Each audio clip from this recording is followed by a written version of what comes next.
story that no doubt we have been tracking very closely here. You are taking a live look over at the Israel-Gaza border.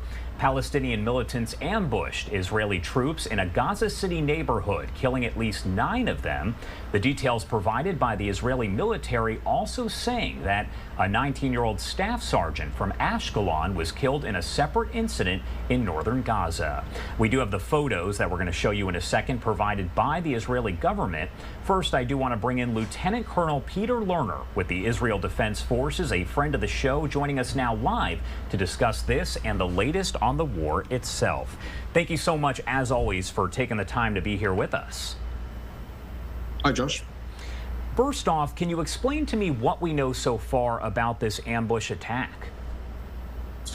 So it's very characteristic of what we've seen over the last few days and the last few weeks in our combat on the ground. Hamas have established combat complexes, which basically consist of locations which control different areas.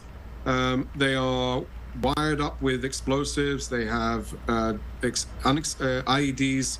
They have tunnel access points. There are weapons around, sniper rifles, AK-47s, ammunition, RPGs, all set up, pre-positioned, so that they can go from one place to another in order to conduct their attacks. And indeed, in this complex that took place in the Sajaya area, our forces went in, and in the course of an exchange, some soldiers were injured, and therefore our forces then came to the rescue in order to engage and retrieve the fighters as they were being either shot and injured, and in order to assess their situation. And this is precisely the difference between us and Hamas, Josh. We have our leaders up front, our commanders leading from the front, whereas Hamas are hiding behind the civilians.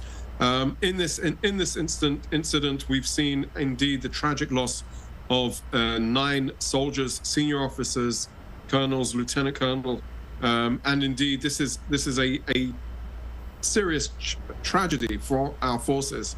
But it is a characteristic of warfare. You know, the reality of taking the fight to the enemy requires us and demands us to be willing to move forward and engage the enemy wherever they're hiding. And I do want to get the IDF reaction here, a story that a lot of people are talking about. President Biden, who is no doubt a close ally of Israel, criticizing Netanyahu there, Israel's prime minister, and also saying that Israel is losing the world's support due to indiscriminate bombing, that is how he described it, of Gaza. What is the IDF reaction to that?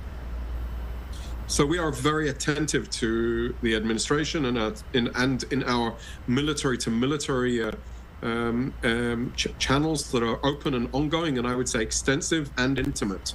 And of course, from our perspective, we are conducting our operations in accordance to the laws of armed conflict. Our military operations are based on intelligence, based on military necessity, based on distinguishing between the civilians, the non-combatants, and the terrorists. So we will continue to take our fight to the enemy because they have no regard for human life, Israeli or Palestinian. This is precisely their concept of operation, of hiding behind the civilians, of putting them in harm's way while we are trying to evacuate them and get them out of harm's way. So from our perspective, we have no choice. It's not a war that we wished upon or planned for. It's a war that we were surprised for. But it's a war, nevertheless, that we have no choice to win, and we intend on winning it. And one thing that a lot of people don't realize, because we talk about the fighting that is going on in Gaza City and in Gaza there in general, but Israel is still being fired upon more than 2 months later here by Hezbollah and by Hamas, right?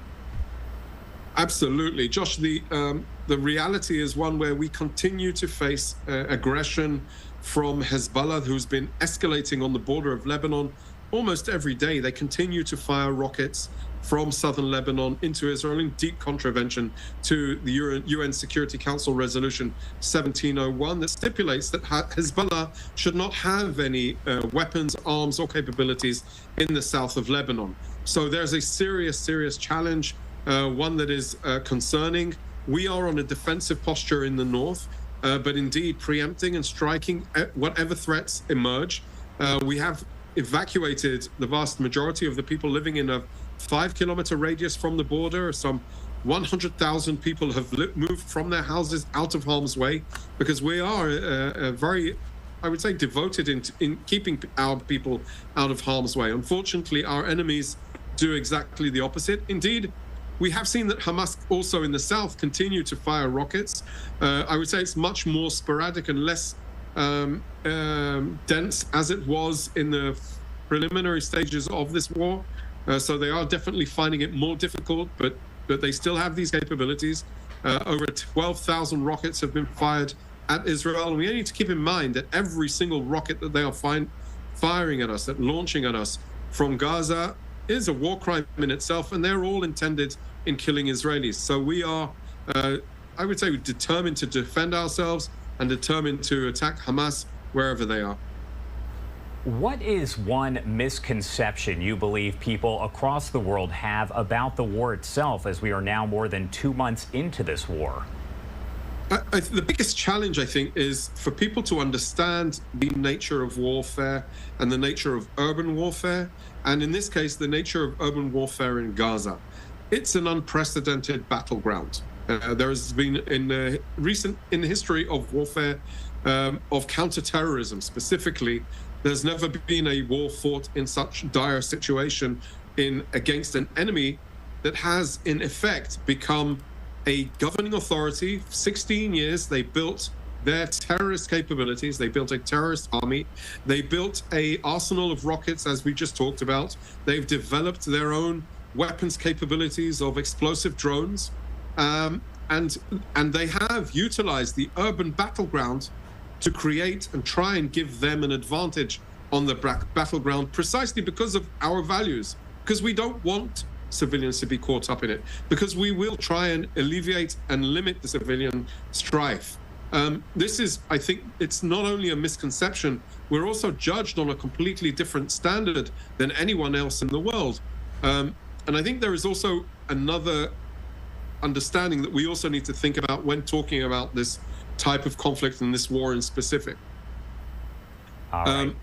All of the wars, Josh, just as the last point, all of the wars fought against in counter-terrorist activities, whether it's been Afghanistan or Iraq or ISIS in Syria, they've all been fought thousands of miles away. Hamas is on our doorstep. Hamas literally came into our backyards and our kitchens. This is a reality that can never be allowed to happen again. And that is all very true there. Lieutenant Colonel Peter Lerner, thank you so much for taking the time, as always, to join us here. Is there anything else you want to add before I let you go? Nope, thank you. All right, have a good rest of your day. Thank you. All right, everybody, you are taking a live look here over Gaza at this hour. That is a view from Israel, where things appear to be fairly quiet right now. We know those Israeli airstrikes do continue, as well as the fighting all across Gaza at this hour.